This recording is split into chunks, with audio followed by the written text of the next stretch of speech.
Good morning बच्चों। विषय इतिहास। इससे पहले हमने विषय 2 लेखन कला और शहरी जीवन में मेसोपोटामिया के व्यापारिक और ग्रामीकरण को जाना था। आज हम इसकी काल रेखा देखेंगे। पहला 7000 से 6000 ईसा पूर्व में क्या हुआ, तो उत्तरी मेसोपोटामिया के मैदानों में खेती की शुरुआत हुई। इसी प्रकार दूसरा 5000 ईसा पूर्व में मेसोपोटामिया में सबसे पुराना मंदिर बनाया गया। उसी प्रकार 3200 में तो मेसोपोटामिया की लेखन कार्य शुरू किया गया। फिर देखेंगे 3000 ईसा पूर्व में तो उरुक का एक विशाल नगर के रूप में विकास हुआ था, जिसमें कांसे के औजार बनाए जाते थे।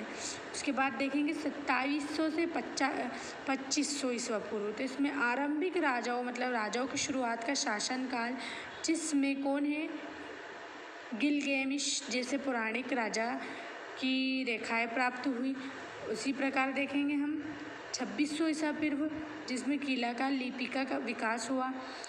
ठीक उसी प्रकार 2400 में देखेंगे सुमेरियन के स्थान पर अकद्दी भाषा का प्रयोग हुआ। हमने देखा था मेसोपोटामिया में सुमेरियन भाषा चलाई जाती थी, लिखी पढ़ाई सब चीज़ जाती थी।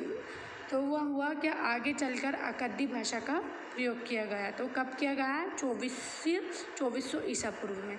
उसी प्रकार 2370 में अक्कद सम्राट सारगोन में अक्कद सम्राट आया था।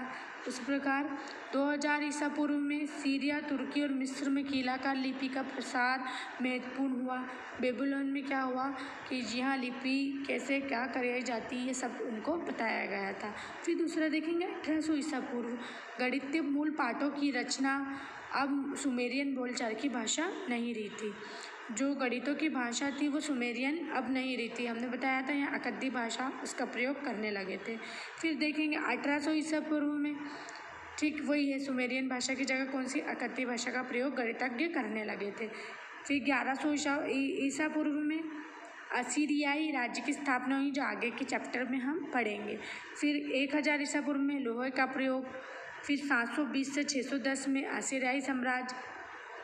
फिर 668 से 627 अशुरबनीपाल का शासन।